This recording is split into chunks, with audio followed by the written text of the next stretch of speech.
To the den. We're live.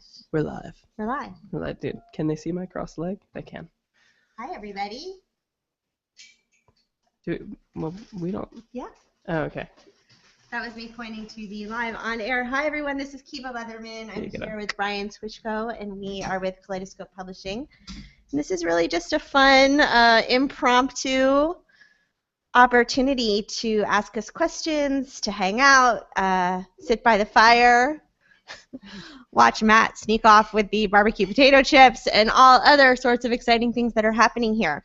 So if you haven't used a Google Hangout before, you have a toolbar over on the left-hand side of the page, and there's a chat box there, which you can click on and be able to talk to us in the group chat. There's also a, we don't want that, a Q&A. Brian, where's the Q&A function? Oh, okay. Well, we'll just use the chat. So in the upper left-hand corner, if you're hanging out here with us, there is a chat button. But in the meantime, oh, you want me to talk like this? I do. We've got the second microphone. This is a very big microphone. The ladies like big microphones.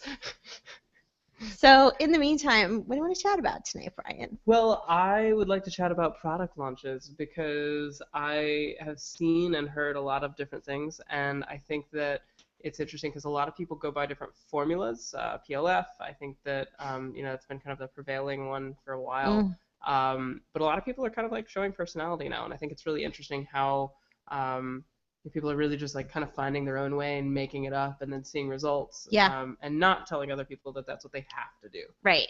I have to say some of the most successful launches that I've coached have not followed a game plan. They have actually gone completely off book in terms of processes, and I actually have a personal belief that those are the launches that the universe rewards, right? Like following a paint by numbers formula quite often does not yield the results that people think, and there's a lot of hype around them, but I think bringing creativity and personality into the conversation is the edge of how we talk about marketing. Right. And how would you, because I see you as the product launch gal. Let me make sure that I can, yeah, okay. Because a lot of people are out there and they say, this is how you should do a launch, this is the best style, this is the way to do it these days, this is how I made blah, blah, blah. How do you determine the difference between that person and someone who's actually offering genuine advice that you can use? Yeah, it's levels, right? Like you don't go and get a master's degree your first day of school. You start at the beginning, and I started at the beginning. Like I took Jeff Walker's programs and Lisa Sasovich's, and I went through all of them and learned that. And then what happens as you're in the game for a while is you start to get bursts of inspiration. You get creativity and the work that you're actually doing in the world with your clients informing the way that you launch, and that's when magic happens. So I think that, if you want to play the launch game, it's important to have that foundational knowledge of, what's an opt-in page, what's a funnel, what's it look like. But the idea here that we want to talk about is really feeling like you have the ability to play and be creative within those frameworks. All right, so we are going to make sure that some peeps are messaging in. And we're getting some questions. We are both here live on Facebook, so of course, if you have questions for us, let us know. Facebook is, for the record, if you ever do a live hangout, Facebook is a really great way to get error messages of like, hey, this isn't working. So feel free to drop us a chat on the group. We've got questions that are going to be set up next time to make it a little bit easier. Cool. You're welcome, Jasmine. And Jasmine's gonna be joining us. I feel like every time I pull out this mic, I want to like go into like a hello and welcome. You should. Really, like a radio personality. I'm gonna do an entire product launch with just cheesy voices. Yeah. What I've loved about working with you, Brian, is it's really expanded my edge because I'm a business strategist, right? Like I love making money. Like I love. Hey, I love making money too. You don't have a monopoly on that. Okay. But you've really stretched my edge of like not being so mono-focused on that result, right? Like this conversation that we're having tonight, I hope, is about creating opportunities for engagement and for putting your content out in the world in a way that is impactful and creates relationships over the long term. And one of the things that is sort of like this dirty little secret of this business is the people that everyone touts as being successful spent years doing that. My first 7-figure business was built on the back of 4 years of building an audience, right? Where no money was made. Money was spent all very rapidly, but no money was made. And I remember there was a time where I came across an old coach's website, and she touted me as the success story, right? Like, oh, here's this mom of 2, and she created this 7-figure business based on my coaching. And I was pissed because it was telling like this much of the story. Oh, yeah. You know what I mean? Like, and it makes it seem easy. Right, exactly. No, it's 4 years of list building, and what I'm seeing is possible now with social media and everything that you're doing on Reddit and the way that we engage audiences with amazing content is it doesn't need to take 4 years. Right. Talk about that a little bit. Yeah, I mean, it's actually kind of interesting because I look back at where I came from. I mean, I didn't have a formal, experience in marketing. I got into it kind of out of necessity and just by literally tripping. But I started out of college in multi-level marketing, and multi-level marketing is really interesting because, there's a lot of things that are really broken about it when you look at good companies just in terms of structure, and then there's some really bad companies that kind of give it a bad name. But when I look back at all of the effort that I went through to kind of build who I was and to help people and talk to people and build a network, all of the success that I see today in terms of, someone messages me and goes, hey, I was thinking of you and I wanted to make an introduction to this person. I'm like, great, that's exactly who I wanted to talk to. All of those relationships came from the last year. Maybe 2 years. Yeah. And nothing came from the days when I was spending every single day of the week in a networking event, giving out business cards, and like doing the whole shuffle. And I think that, I've kind of transitioned from this, I call it, it's not so great networking to the exact opposite, where it's just give, don't have any expectation of return, and the return comes. And it's interesting how it comes, and you never know, and a lot of times it's not trackable. Sometimes you add someone on Facebook and they see a post, and then they don't remember that they saw the post, and then they think of you about this other thing, and next thing you know, they want to work with you. And it's interesting because you get this fuzzy feeling, if you do it really well, a push game. For that long without kind of wanting something in return. And I think it's really a test of strength. Mm-hmm. But the more that you can play the game, I think Gary Vaynerchuk said it eloquently and said it best, which is he who pitches first loses. And that kind of is just the general rule of thumb in anything social media. Yeah. Even when you're pitching. Well, and some of the people that we work with here at Kaleidoscope really are purpose driven, right? Like they've got a body of work that they see has impactful results on the world, and they want that work to be spread. Right. And I think when we think about content and we think about how to communicate with people who maybe are just being introduced to us, especially in this day and age, I think that people have such a sniff test for like, oh, this is like marketing in disguise of content, right? So it really is about giving with no expectation. Right. Yeah. And I'm as you know, I'm doing a launch right now for my product, and one of the most fun things that I've been doing has been, we narrowed it down to pretty much one ad variant, right? So there's one big comment or discussion going on in the comments on this one post. Mm-hmm. And I have it up on my computer, and it just sits there, and I refresh it, maybe once or twice a day, and I go through and respond to people. And it's so funny because people are like, oh, this is just horrible advertising or something. Like, they don't go through it. They're like kind of having these objections. You could tell that they haven't gone through it. They haven't read. They just kind of clicked and then saw something like, Rawr. Yeah. And I think my favorite comment was someone who literally was just very, we'll go with aggressively hateful. Like how dare someone There's link aggressively hateful people on Reddit? No, this is on Facebook. Oh. There's a lot. Yeah, that's a different story. And I came back and I was like, I totally get what you're saying, but he didn't understand the content. Like, and that's fine, right? So I took the time to explain, not delete the comment, not ban the person from the page, not argue. I said, oh, he doesn't quite explain this.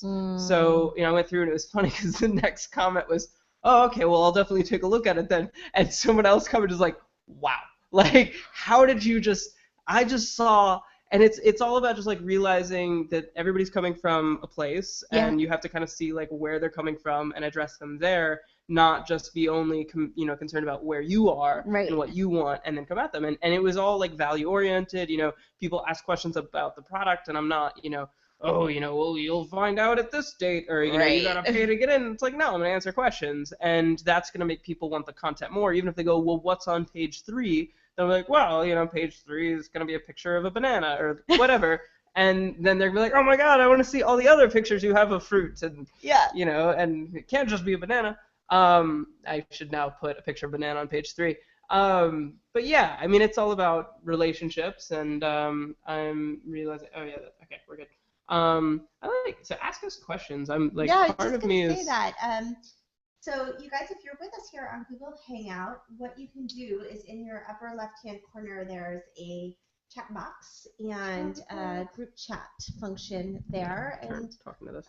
We're very much wanting this to be a conversation. So ask your questions. You can ask us. I mean, Brian says you can really ask us anything, which kind of scares the crap out of me, but seriously, I guess you can. I've seen some really weird questions be asked. Really? Like, what's the weirdest question you've ever seen? There's live casting, which is a thing right now. Like, it's like really growing, and for whatever reason, there's like a trend on live casting where someone jumps on and it's like, would you rather have a dog-sized pony or a pony-sized dog? I believe is the actual question. Dog-sized pony.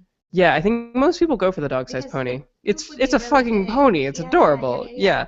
And then the other one is what's in your refrigerator, which don't ask that because we've got way too many things plugged in to carry you over there. But I would assume beer and water and maybe some food. Yeah. Awesome. But it's funny. Like, I mean, so that's the thing is, and the reason that I love the AMA format is actually for that reason, right? People ask questions, you're real, you can answer. A lot of times people get on a webinar and they have this like script and it seems so inhuman, and then you talk to the person and they're like, sup, yo. Yeah. See the Packers game last night? Yeah. And then like on camera they're like, and then the quantifiable results of the ROI are going to be, and you're just I have to admit that happens. So we're doing all these videos for Kaleidoscope for our new website, and that happened to me in my video. I look like which side of it? A weather woman. Like, I don't know who that was in the video. It was apparently me. But, yeah. It's you phase out. It's interesting. I think kind of a comical example is there's a guy who's a photographer, and he goes, I'm going to teach you how to look instantly sexier in any photo. It's all about the squinch. He's like, you don't know what squinching is? It's because I just made it up. It's not squinting, it's squinching. And he basically says that like you have to like lower your upper lid and raise your lower lid, but not squint. You're just kind of like this. And right, you're just like, oh man. In that moment, Brian was so sexy. And the reason that you do it is because a lot of like people, get scared. This is what they do. They go like, eyes. I'm gonna get forward. Like eyes, their eyes widen, eyebrows go up, and they're scared. And a lot of people get like frightened when they're on camera because they're like about to. Yeah, I get like a twitchy lip. Oh yeah, that'd be weird. I've had that happen before. Anyway, but so they get scared, and then they like smile like this, and they're like big teeth. It's really creepy. Yeah. So being like comfortable on camera, and having Facebook chat open, is really useful. Go talk while I read this. Oh, good.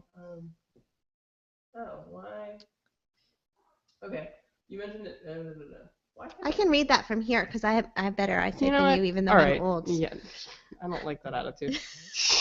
All right, so Jasmine asks, and I'm not sure what we're up to. Oh, now I get it. I'm glad you get it. Okay, so all right, so Jasmine asked, you mentioned it took 4 years to build the 7-figure business, but during that time, I can't read What that. were some of the emotions that you went through during the unprofitable part? All of them. I have to be honest. So my background was in investment banking in the heyday of the investment industry. So I'd made a nice pile of money in my late 20s and early 30s, and I got fired after I'd had my second baby and thought that I was done, thought that I was retired and was just going to be a mama. And after about 6 months, I knew I needed to do something. I was bored, quite frankly. And so I started my first business. It was called the Wise Women Network, and that business was it never made any money. But it was very much a passion project and something that I just used to start writing about women being empowered around their money, because that was my background, was in investments. And so, that grew, and my entrepreneurial desire grew. And, I remember being at an event, and everyone was talking about how to create their value proposition and their talk, and I loved public speaking, so I was doing talks, but I wasn't offering anything. Like, I didn't want to make money. This wasn't about money. I was spending all my money. And so do you think that was a result of like wanting to do the opposite? Yeah. Oh, I had to do serious deep healing of my time, because I was getting huge checks and it was so repulsive. I knew that industry was so broken. And I remember the day when I got like this crazy like 5-figure commission check, and I knew that what I was selling was going to hurt people. And this was way before anything blew up, but I like knew it. And I went to then work for a socially responsible mutual fund, which actually was worse. Yeah. So I was sort of on this mission, and it wasn't about making money until it was. And then once it was, I have to say that, going into a role where you're selling yourself, I remember my first networking event, my voice, I've spoken in front of thousands of people. But at that event, networking event, where in front of 50 women, I had to say who I was and what I did. I was like, and my name is Kiva. So, I went through fear, and I went through frustration, and I went through years of not being able to figure it out. But I have to tell you, when you find that magic place of finding the right offer for your audience and getting into the work and then seeing people's lives change, seeing moms be able to start earning an income, and seeing, now I look on Facebook and I have clients who are teaching what I taught them, and it's awesome. So to answer your question, Jasmine, I would say I went through all of the emotions, and all of them were worth it, because I think the biggest prize that I've gotten is that experience. Awesome. And I'm going to jump into the next one, which I think is kind of related, or at least I'm going to relate it because I think it's related, is from Erica. She asks, what's the biggest difference between going about marketing a product or a group or service versus marketing yourself as the brand? Kiva maybe, and I'll have her jump in on this, and then being the face of your products. So what is that? Amazing. I like that. Me too. That would be awesome on a business card. So yeah, I think that it's the same, honestly, and I think it's the same at a meta level, not on a detail level. So the meta level would be essentially it's about communicating the voice and the value of what you're offering. So that could be a product, it could be a person. Now, a lot of people sit there and they think, what do people want to hear? Like, how do they want to see this? Like, how will they take this? A lot of people, think of how often, let me put it this way, think of how much time you spend composing a text message to someone that you're interested in dating, right? You're sitting there and you're just thinking and like, oh man, they're going to take that wrong, and that's too strong. No, I shouldn't say that. Like you sit there and you think and you think and you think, and you're not being true to yourself by saying the first thing that you thought of. And case in point to this is, recently we had copywriters going over stuff, and I'm like, okay, that's great. Like if I was like, if I was passing this off to a client, I'd be like, sure, that's really good. It's, it's very well phrased. It's communicating the value. But it was for something that was my voice, and I was just like, that's not me. Like I'd use like 8 F-bombs and like be really pissed off and like, like, no, it's not about this. It's about love and kindness, and you just have to hit them with a brick of love. And I mixed that very well. But yeah, so it's all about that personality. And I think that brands can have personality, people can have personality, and products can have personality. But I think also whether it's a brand or service or a person, ultimately it has to be about the problem that you solve for the person that you're serving with that product or service. So, you know, I sort of at this point bristle a bit at the I-centric marketing that's sort of been the thing that we see a lot, especially on Facebook and on social media. You know, I've got the answers. I know. I mean, at this point, I would say I feel like I know less than I did 6 years ago when I started. I don't know anything, but I know the experience of what it is to take an entrepreneur from having an idea to having a tangible business. I know that experience viscerally and understand the pain points. And so it's about speaking to the people who can have that result versus the product, right, or the service, or right. Well, what do you so let's combine those two together. And what do you think about people like Chris Guillebeau, who he's the founder of actually a lot of different things, but Travel Hacking Cartel, World Domination Summit, a lot of really strong independent communities, like independent of his personal brand and his personal image. And then people like John Lee Dumas, who have, you know, Entrepreneur on Fire, who also have this community. He has the Fire Nation, right? It's not I am John Lee Dumas. It's, you know, we are the Fire Nation. I mean, we are in a time of we. Michael Drew talks about this in The Pendulum, you know, that there's I-centric times. You think about, you know, the 1980s, Madonna and Michael Jackson. It was all about like the ego, right, and flash. And we migrate back to the we, and, you know, what can we do to solve the problems of our planet? What can we do to raise our children differently? If you notice the conversations that trend on Facebook and they get tons of likes. I had a post this week that, you know, had like 600 likes, and that's never happened to me before. And it was a picture of me in a bikini, but it wasn't. It was not the picture. It was that I was talking about we as a collective of women who are aging, and what does it mean to like put a picture of yourself in a bikini, and the response was beautiful, and it was all women. Like I tell you, it was a couple creepy guys, but I deleted them.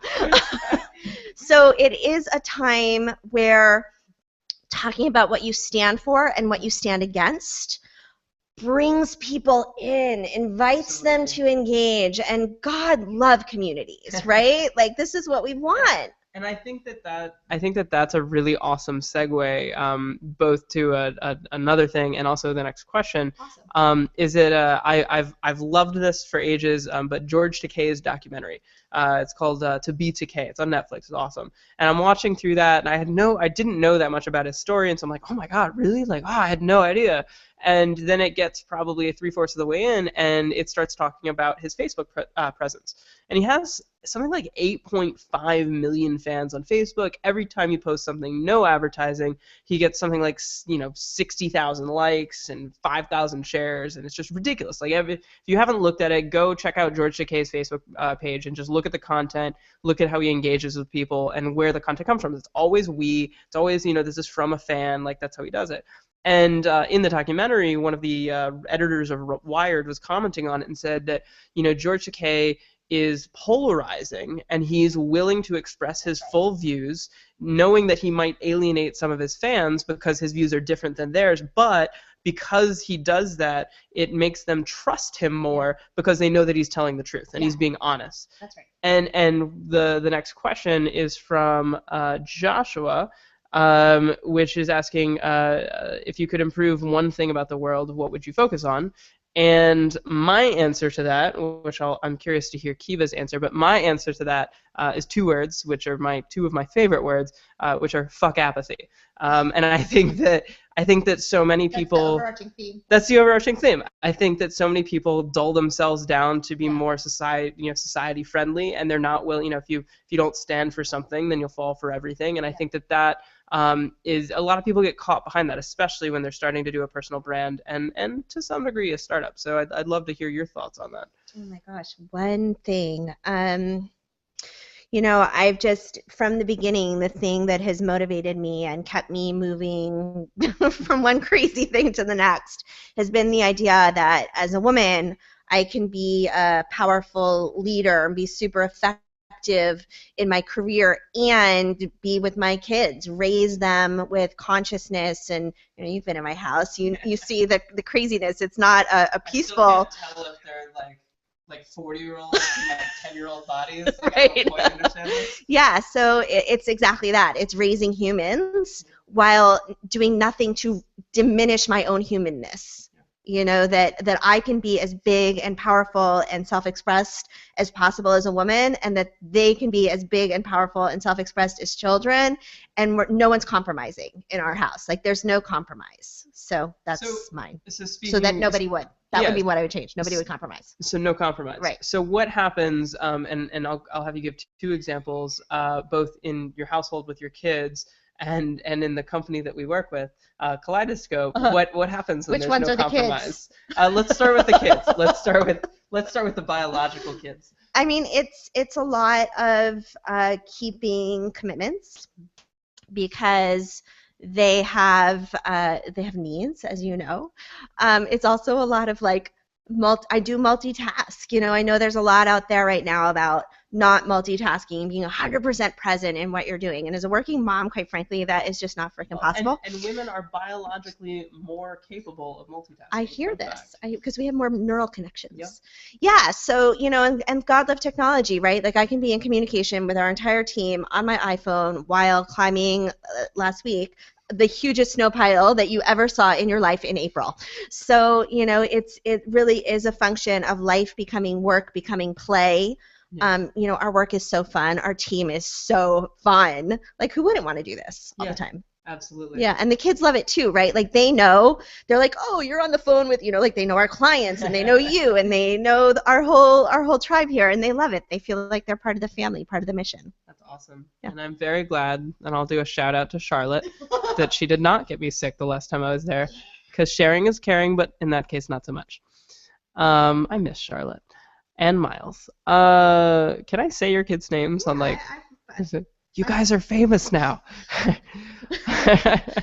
So Miles was my assistant producer in a video shoot we did last week, and he comes up and he says, Charlotte, I got to be on camera with Mom, and millions of people are going to see it. I said, from your mouth to God's ears, love.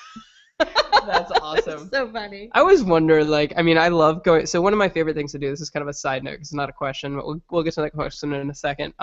This is actually a secret trick of mine, and it's basically anytime you're ever, that's not good. Anytime you're ever concerned about launching something, about launching a product, about launching a new brand, I always look to mentors, people that I like really respect, and I go, oh man, I one day want to be there with this, and then kind of move beyond it. And when I was launching my last community, John Lee Dumas was actually one of the people that I looked at, and I said, like, oh, I love his site design, I love the way he cultivates his community, I love the flow of the content, like there's a lot of things, and I ended up connecting with him. But before that, you know, I'm sitting there and I'm like, my site's not that good, I don't have the content, like the flow's not there, I didn't have the fancy mic and all that jazz. And so what I did is I went to waybackmachine.org. And waybackmachine.org, for those of you who don't know, is a nonprofit that has been cataloging the internet for, I believe, over a decade. And so if you go back, you enter in a web address, you go entrepreneuronfire.com, and you can see the very first website that they had live. And it looks so shitty. Totally. I love you. Start where we start. Yeah, love you, John, by the way. But yeah, no, you go back and look at anyone who you really love and respect, and you look at their like first website when they first started, and you're like, wow, my template WordPress team looks awesome. Yeah, we all start where we start. And it leads great into the next question, which is, at what point did you decide to start hiring? I would say as soon as you can, because, you know, the idea, I talk a lot about the difference between being a practitioner and an entrepreneur. And the whole deal with being an entrepreneur is you have to scale. Like, it's not a business if it's you doing your thing with clients. That's wonderful. And there's a lot of people who are quite happy with being a practitioner, right? Being in their practice. But entrepreneurialism is a whole different thing, and it requires that we scale and leverage and think about how to use our intellectual capacity, our zone of genius, in the most leveraged way possible. So for most of you asking that question, the most leveraged way for you to spend your time is not inputting your statements into QuickBooks, right? It's not tracking your expenses. It's probably not sending out your newsletters. And so all of those things that are time intensive but don't require you should be outsourced as soon as possible. Now, caveat, know that you have an offer that you can market, right? Like I see so many people just throwing money at a platform, and platforms are great, but platforms aren't what people buy. People buy solutions to problems. So proof of concept is a pretty important thing in my book. And who was the first hire that you made? Like, what was their role? Oh, my first hire, honestly, for me, it was someone to help with my kids. I so much more time if I Yeah, I remember. Yeah, like, cleaning lady, and that was where I needed help, and I did a lot. I mean, I can build a WordPress site, right? Like I know Infusionsoft backwards and forward because I did do it myself for a long time, because for me the leverage point was getting the kids handled. Right. But then after that, a VA. And then I did a lot of speaking and interviews at that time, so someone to do all the booking and manage all the getting the headshots and the talks and all that out. So did you base it on time? And like how much money it would cost to hire someone? Yeah, I mean, I had 2 little kids, so I had probably at the beginning, in the early days, 10 to 15 hours a week to work. And so that time had to be doing the things that only I could do. Right. That's smart. Yeah. And I think my experience, I'll answer the same question. My first hire was when I launched my second community. God, if I had hired someone the first time. But it was an assistant. Yeah. And I was like, all right, I'm about to spend, it was a big expense at the time. And I was like, if I'm going to hire this person, I need to make sure I use this person. I need to make sure that they're doing something, they're around. It was someone from the Philippines. She's phenomenal. I mean, I right away was like, yes, you're awesome. And then I was like, shit, like I got to teach this girl. And I at the time, I wasn't prepared. And I actually found something from Tim Ferriss, and it was like a manual of how to outsource your email. And I think it was like probably in the range of 20 pages. And then I took it and started like writing everything, all my answers. And by the time I was done with it, it was 27. And it was like, and it got to the point where like, 90% of the emails that I received could be responded to with answers from this. Right.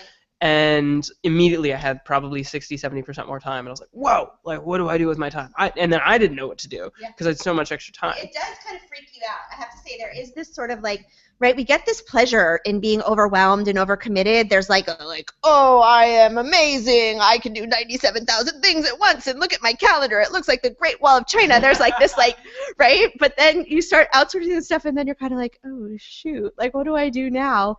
And that's actually like a really good place to be, because that discomfort, in my experience, breeds creativity and inspiration. It's even this week, like we've been here working, right? And then I went for a walk and got a flash of genius. So you have to have space to have the next great idea. Okay. And I think in building on top of that, I think that one of the big realizations that I had when I hired someone, and she actually started, it was probably within 2 or 3 weeks, she didn't need me. To the point where I think she pretty early on responded to something from one of my parents. I think it was like my mom or my dad, and they had no idea that it wasn't me responding. Like that she was really good at it. So I'm sitting there like, well, shit. Like if she can be me, then why do I need to be me? And it kind of made me realize like, what else can I get off my plate? Like what else can I do and then give to someone else to go tackle? Like I'm not the only source of that. And I want to say that you want to challenge the aspects of yourself where you say only I can do that thing. Because what that actually means, I heard this, I can't remember who told me this, but the person who said it said that means you don't understand it enough. Ooh. Like if you can't actually train someone else to do the thing, then you don't have a deep enough understanding of it. Yeah. And so you want to constantly be challenging, oh, well, only I could do that, or only I could do that thing. All right, let's take one more question, then we're going to wrap it up for the night. All right, so from Haley, I feel like my Facebook feed is inundated. Well, I can talk tonight. Inundated with people sprinkling positivity. I feel I have really. I can't read this. Like I do need reading glasses. I feel I really have a message, but it's just being drowned out by similar stuff. Yeah. How can my voice be heard? Speak. I can't tell you how many women, especially men, never say this, Haley. Only women say, oh, but so-and-so's already doing this, and she does it so amazing, and look at her site, or, this isn't different enough. And actually, I shared this on a coaching call today. I had a business coach early on, and I had come up with this, 27-page freaking business plan. It was so cockamamie and complicated and had 97,000 moving parts, because that's how we feel really smart, right? Simple works. And he said, have you researched this? Is anyone else doing it? And I was so proud. I said, no. And he said, well, that's a problem, because if this day and age no one has made a successful go of that business model, it probably doesn't have merit. Yeah. And so it's not about creating something so unique that it has to be so different and wild. You know, I don't think that there's many original ideas left at this point outside of technology and neuroscience and sort of the cutting edge frontiers, right? But for the rest of us, it's really about using our voice, Haley. It's about finding the specific way that you say it, your stories, right? Like I've shared stories with you. Brian's shared stories with you. You have different stories than us. And your stories are going to connect with your potential audience, your community differently than we can. And maybe somebody's going to be able to hear you that can't hear me because I'm in a different place. I have a different experience. And so that is a stay small, stay where you are voice, right? Like, oh, other people are doing it already. Just start talking, just start singing your song, and you'll be amazed what happens. Yeah, and I can definitely echo that from a different perspective. I had learned from everyone else, and I was like, I absorb, right? So I'm constantly repeating stuff that other people have told me or the books that I've read, and they're like, oh my God, you're so brilliant. And I'm like, no, that was Gary Vaynerchuk, or that was Jim Rohn, or that was like whoever it was. Right, and I was discounting it because I didn't, and then I started to make connections, and the connections were where I started to realize, well, like, I haven't seen anyone make this connection or whatever it may be, and I think that realizing that and realizing that the way that you view things, it's not what you're saying, it's not what you're doing, it's the way that you view and speak, because I think that blend and kind of like your experience in the world, everybody's experience is going to be different. Every little mix of how you find things and what you read and who you meet and how you hear things is all going to be different, and so your view and what you have to offer is different. And what you said about being able to speak to someone, like I know people that I've like, oh, you have to do you have to do 2 + 2 because that's going to be 4. And then a year later they haven't done anything, and then they meet this person and the person goes, you have to do 2 + 2 because that's going to be 4. And they're like, oh my God, it makes so much sense. And I'm just like, I don't, what just happened here? So anyway, so that, we'll leave it at that. Just start. Yeah. All right, you guys. So this has been really fun. This is our first official hanging out. We're gonna do it all the time because the key to success is a series of, or the path to success is a series of imperfect actions. Yes. And we are going to first fix our comments so that it will be easier for you guys. And but that's the first of many. So your questions have been awesome. Come up with some new ones, and we will let you know about the next AMA, and we will keep doing this and answering questions and seeing where it goes. Yeah, all right. So fun. Mm. All right, guys. Ta-ta. Mwah.